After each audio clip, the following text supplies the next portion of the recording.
Hi, I'm so glad that you're here today. I'm Judith Reedy at the Creative Zone, and we're doing a new series on value and shapes. I have taught a long time about color, and I really think that value is foundational to color.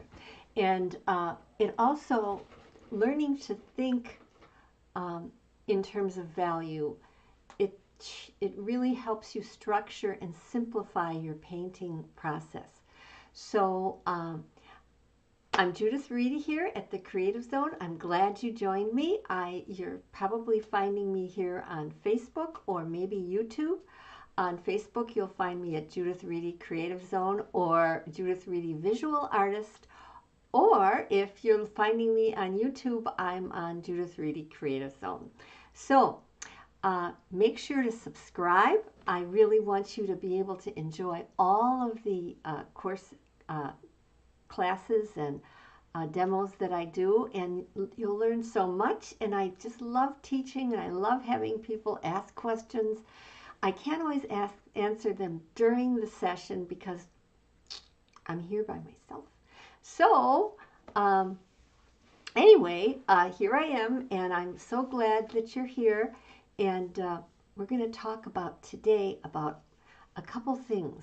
And I'm going to do a little demonstration and explain why I'm having you do this. I don't want you to do this particular thing all the time, but I want you to get it into your head, the basic concept. And this experience that I'm created for you, I think will really help you understand the actual reality of what I'm talking about and the value of it in terms of really helping you to understand when you're looking at something, how to think about it. Because as artists, we do not see the world the same way that everyone else does. I mean, we do in a certain sense because we've all gone to school and we've learned what a tree, a house, a foot, a nose, whatever. We've learned these things. But as artists, we don't think in terms of it being a foot or a nose or an eye. We think entirely different. We think in terms of visual language. And so today, the demonstration that I'm doing is going to help you really get a sense of the power of that way of thinking. Because sometimes when we're drawing or we're making a painting, we think too much of the symbol of the thing that we're doing rather than actually seeing what's there. So let me first talk about our process, and then I'll get into the weeds a little bit more with you. First of all, whenever you're painting, you start with an idea, and you have to refine that idea and clarify it, and you do that with designing shapes with value. And we're not, in this particular exercise today, actually painting a complete painting or thinking about planning for complete painting. We're just going to learn a little bit more about, when I'm talking about value and shapes, what I really mean. And that way, when we do go back to do a real painting and I say value and shape, you'll say, oh, that's what she means. And then, of course, after we establish our values and we know kind of where the direction we're going to be going with, then we mix our colors to match those values that we have created. And then finally, we do the painting. And that is pretty much my process. You know, there's more with brush strokes. We could talk about brush strokes. We could talk about edges.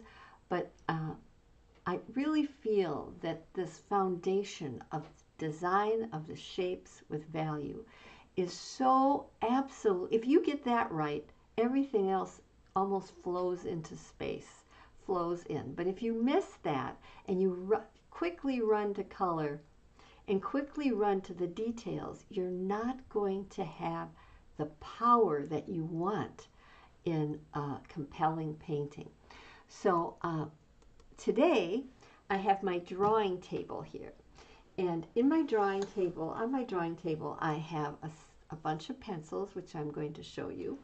And I have a mechanical pencil that has a very tiny, not a mechanical pencil, a mechanical eraser. It has a very tiny little tip so that when you're working with small things, you can get the edges right. And I have several grades of pencil, and I have a kneaded eraser and a stump. And I have my drawing table. And when I show you this video, I'm going to be showing you an assortment of pictures. And one of the reasons I'm going to show you these pictures is because I don't really want you to feel like you have to use my picture, but I will explain to you that by picking out two, how can I say this? You almost need, in this particular exercise, a close-up of something. But, and I also have this little shape that I cut out that we're going to be drawing inside of. So, that size shape. So, it's just an exercise. It's really not, it's really meant, because let me just say something. When you, oftentimes you'll say, people say, well, let's do a face. This is how far is to this, to this, to this. And this is where the eyes go, this is the top of the head. And that's true to a certain extent. And people vary a little bit, in the distance, the length of their nose, and the distance between their tip of the bottom of their nose and their lip, and, whatever. It can vary. But it's really not that. That is just a guide. What you really have to look at is all the shadow shapes and the forms. And the same thing is true when you look at like this landscape behind you. The angle of certain things, like the angle of this, and the distance between this and this tree and that tree, and the angle of the tree and the angle of that. We can't do this behind me. And well, anyway, the angles of these different things, and that's what you really have to start seeing. You have to see the abstract qualities, the angles, the geometry of what you're doing, and not tightly the geometry, like that sunset behind me and the cloud, the angle that it comes, and all these different angles and how they come together. That's really, especially when you're doing, you're going to see this, that is how you draw everything, really. And there's a woman called Betty Edwards who really influenced me in terms of teaching children and adults to really get over, seeing a cup. You had, like in school, you had a cup, and you see this cup with a little handle. And so you got to get rid of that image, or an apple, or a tree. A tree is this, it's got this, and it's, or a flower. You've got to start seeing what's really there. And it's really made up of values and shapes. And the shapes are given distinction by being one shape is one value and another shape has another value. And that's how we can tell where one value, where a shape ends and another shape begins. And sometimes the edges are sharp and tight and real, and sometimes they're real soft. So when you see this video, I will be talking over it, and you will be able to see that what I'm talking about in detail. And this exercise, I don't want you to do this all the time. I mostly want you to see what happens when you think this way. And how, if you think this way, whoa, I can draw this and that and everything. So you got to change the way you see what's in front of you. And I'm going to, this exercise, this among another exercise I'm going to give you, will help you to leave behind all those symbols in your head. so that are really preventing you from actually seeing what's in front of you. There are no shortcuts. So let's go to this little project. Okay, here you see I have a series of I've got paper and I've got the different pencils. This pencil happens to be 2B, which means it's soft. And this one is a 4B, which means it's softer. And then I also have, I believe, a 6B, and that is even softer yet. That's called a stump. That is used to rub things out. You'll see how I use that. And this is my mechanical eraser. And it's very tiny little tip. It really allows you to make some very fine lines. So you'll be able to see, get the edges right. And in this particular example that I picked, this is going to be very helpful. And then lastly, again, I want you to see how tiny it is compared to my messy fingers, because I'm a painter. So anyway, very tiny. That paint on me from this morning, this one. And that's a kneaded eraser. It's kind of like stretchy, and you can use that as well. So all of those tools are going to be used in the process that we're working here.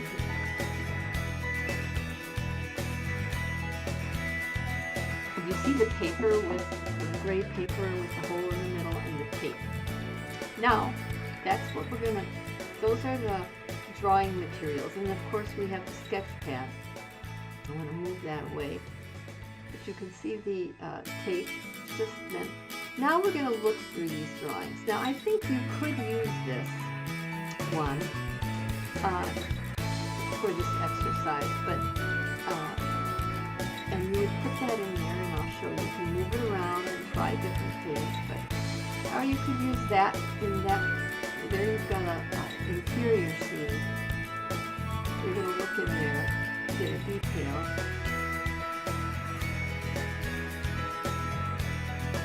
And you can just, you're really going to be drawing those, whatever values you see here. So there's different ones we can use. You could do that one.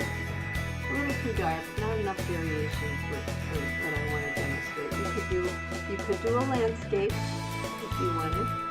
I did this woman once, which is pretty interesting. But we're just doing a section. We could do his mouth, we could do his legs, we could do his eye, we could do whatever we pick. This was from a demo I did last couple weeks. You could do that. Now, I don't really recommend this because we're not getting enough detail. And the same thing with the little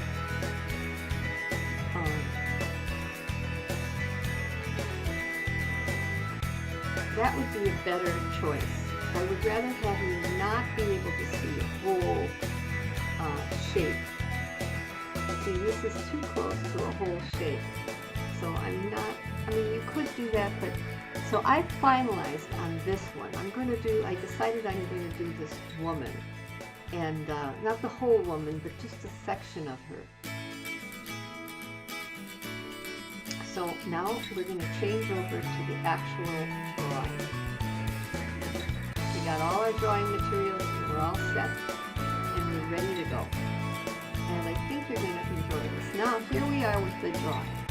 Now, on one side of the little box, you can see I blew it up, and it's the same size, and I'm going to be drawing topping whatever is inside that little box. And I first start with just doing a very simple, what would I say, sketch. Very simple sketch of, it's maybe not the exactly correct value, maybe a medium value,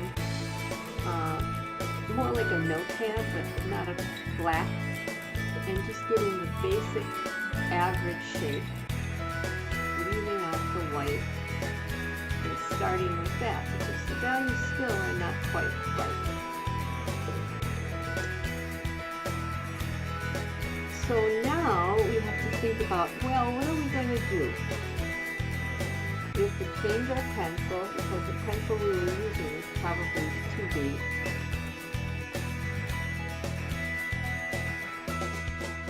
Maybe use a stump, make sure we have that, and then we're smoothing it out with the stump. But as you can see, it's still not anywhere near dark enough. And this is where patience is so important.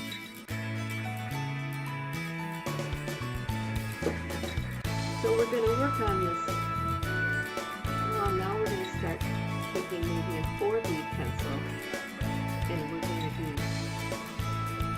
doing some of those darker forms in there. But that whole area in there is much darker than it's currently. Because part of it is the relation between the values to get that right, to get the feel right. You know, last week when we were doing our exercise on the woods area, I showed you can adjust the values. This is to show how important it is to get the values in order to get the effect that you want.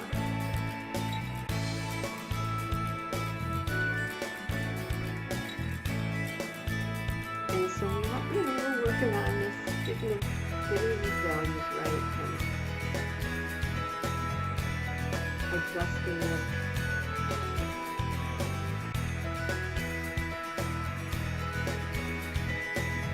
And, we've got that kind of weird shape there. And I'm just really looking at the shapes. I may know that's an eye, but I'm really not thinking in terms of it being,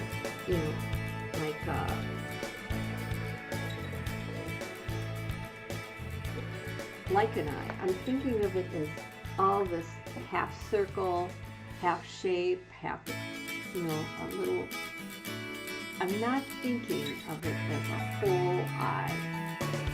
And the question, and I'm really trying to just see where the shadows are, where the shadow shapes are, where the darks are, where the medium darks are, where the lightest lights are, where the darkest areas are, and if I need to blend something or soften an edge, I soften an edge. If I need to darken it, I darken it. But the whole idea is to create and to really see it not as an eye, but just as different kinds of shapes that connect to each other. Now, as you do that, it doesn't look like anything but some weird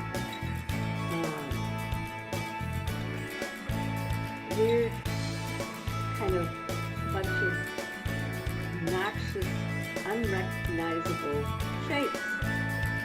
And yet, as we try to work on this, as we duplicate this, we're going to see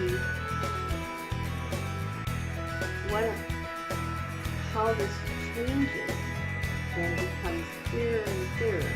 Now, also I want you to know, if you do this exercise at home, I want you to do it upside down. I don't want you to be doing this, if you're doing a person, I don't want you to be doing it right side up. Not at the beginning anyway. I want you to work on it just in terms of thinking of these shapes and oh, this is really hard. It might be a little hard.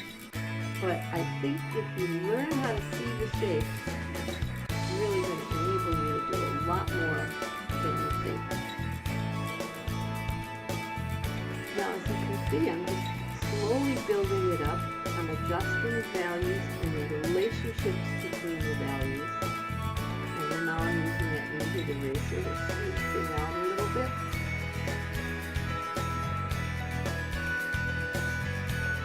I'm really getting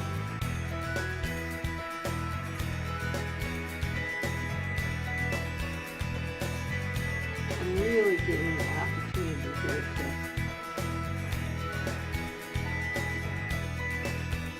always adjusting those values, just getting them closer and closer to what I want them to be.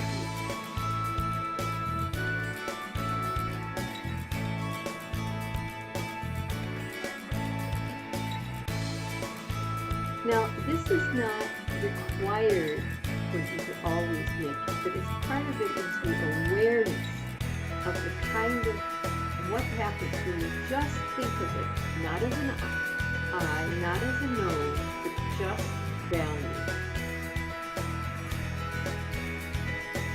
And what a difference that can make in terms of, now we're going to move it over. I got to adjust it a little bit and get it in the right place.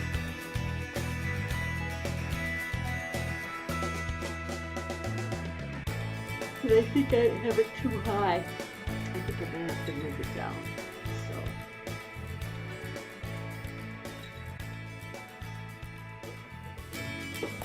I'm going to put it back and mark it. And mark it where the edges are, and then I can move it over easier. See, it was too high before.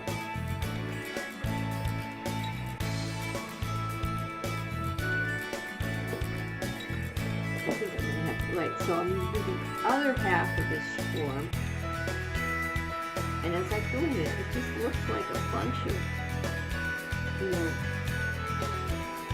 not really definable shapes. And if the light was different, they would be different.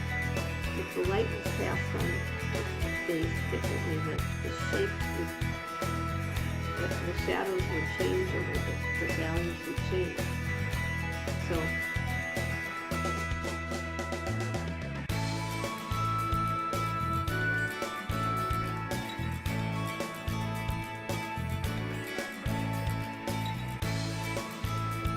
But you really have to look at those shapes. That's the goal here.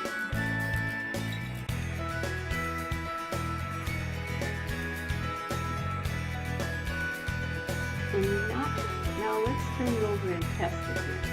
Ah! And then we're going to go upside down again.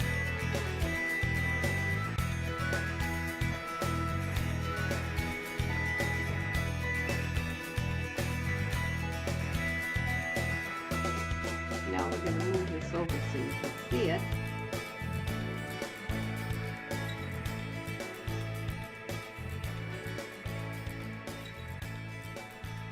But you can see how, isn't that amazing? I mean,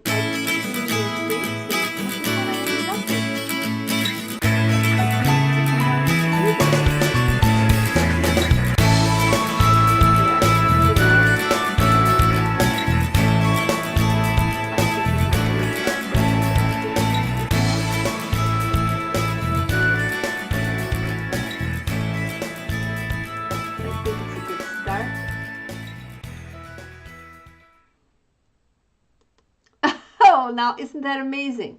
It was just a combination of shapes. I didn't quite finish the iris, need to be a little darker, but so much of it was done just by thinking about it as shapes. You couldn't even tell that it was an eye because I was just doing the shapes.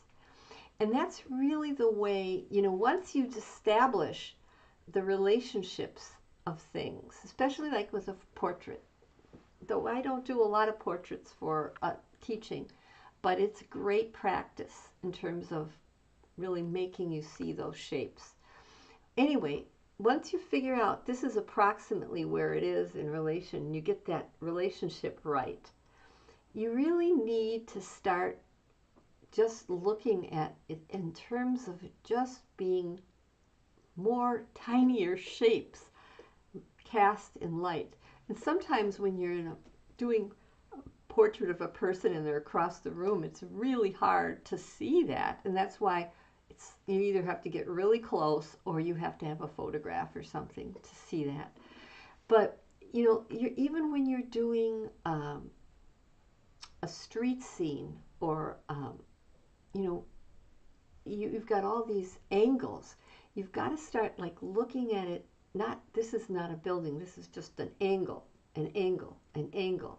And that's how you have to start looking at the world, is just making it in your mind flat and making everything seem like it's seeing all the angles. And when you get the angles and the relationships of the angles right, you're going to start getting, and then you start saying one value is lighter than another and the other is a little darker, and you're going to start being able to create the form.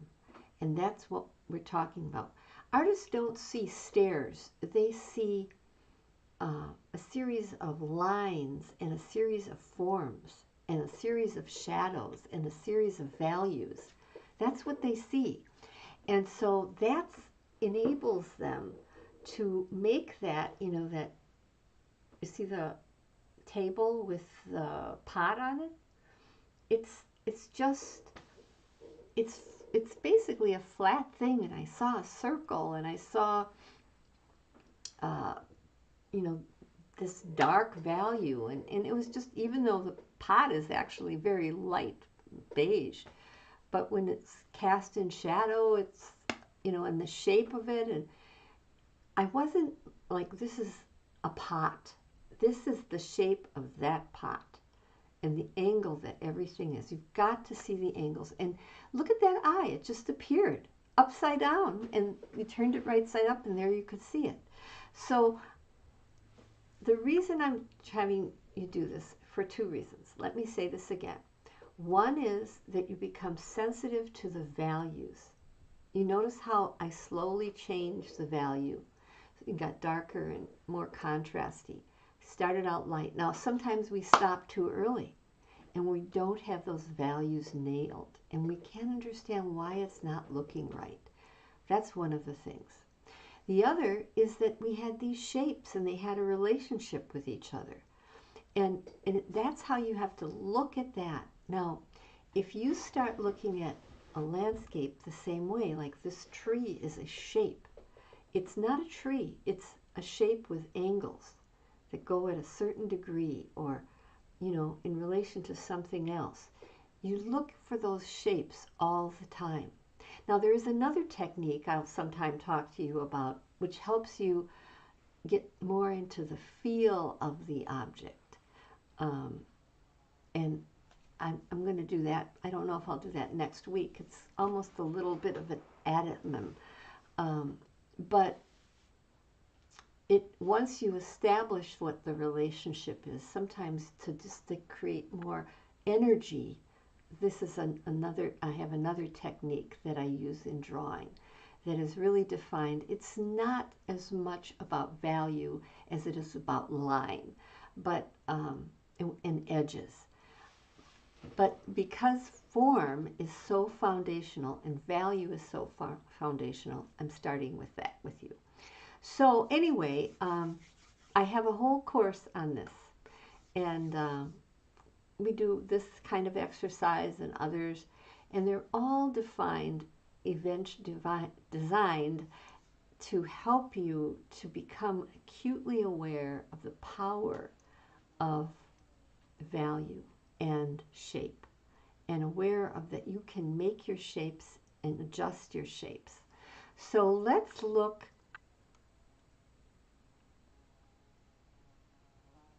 go back here, and I want to also talk to you, those of you who are in my color course, that color foundations, that I have a new unit 3, in which we are going to be building flowers, and we have values, the value and the value of the flower, and then we mix the colors, the hues, the paint, to match those values. And then after we've done like one iris, and we've mixed the purple iris or the blue iris there, we're going to make a red iris and a yellow iris. So we have to mix the colors relationally to create the form. And I'm going to teach you how to do that. And then the other thing, and so those of you have done Unit 1 and 2, you've got a lot of practice mixing colors, and you've really kind of honed it in. You can mix everything. But you know, you couldn't have done that without understanding the fundamentals, the essentials of color, which you get in 7 essential simple tricks to mix color. In that course, I give you a limited palette with 6 primary hues, really actually warm and cool of the 3 primaries, and black and white. And with those primaries, you can mix intense secondaries. And I show you what primaries to use together if you want an intense primary, and which ones to use together if you want a more muted one. I also show you that you can adjust your colors by tints, tones, and shades, as well as with your complements. That is the opposite color on the color wheel. And so you learn all of that, plus you learn about color vibration. By putting certain colors next to each other in large areas, you can create vibration. By putting colors next to each other that are analogous or neighboring, you can create a lot of vibration, even when they're tiny. But when you can take complements and put them next to each other, you actually, in their tiny, you reduce the luminosity. So there's a lot of little things we talk about and we do and we learn about in the 7 essential simple tricks, which you can watch on your laptop, tablet, phone, anytime. But you can ask me questions in any of these classes or any of these demos about if you have anything. So you're not abandoned, you're not alone. You're going to have a lot of opportunities to learn all about color. And I know that it's been made a tremendous, it's been a tremendous help to so many people. But now let me say one other thing. This is really designed to make starting to paint within a reasonable, you don't have to buy tons of paint. You can get by with these 6 colors. And actually, it's probably better when you learn to paint, to start painting with just a limited number of colors, because then you really understand how they work. And so I think you'll like it. I think it'll be great for you. And you know, you get all of that for only $7. So make sure that you take a look at 7 essential simple tricks to mix color, and come back again on next Tuesday when we do another demo. And this one I'm going to be doing something else, this time more with actually structuring a landscape painting with value. And I think you'll find it to be very helpful. We're going to be doing adjusting some landscapes to make recognizing the values and changing the values and seeing the impact that we can have by just slightly changing the relationships between the relative values in that scene, much like we did in the wood scene with the notanizer. But this time we're going to be doing it with pencil and really making a dynamic landscape painting. So come back again next Tuesday and check out 7 essential simple tricks to mix color. I'm so glad that you're here and that you joined me today. And please, if you're seeing me on Facebook, follow, like this, and then if you are seeing this on YouTube, subscribe, and that way you'll get updates whenever I have uh, new demos with new ideas and new things for you to learn. I'm so glad you joined me today, and I'm looking forward to being together again on Tuesday. Bye. Happy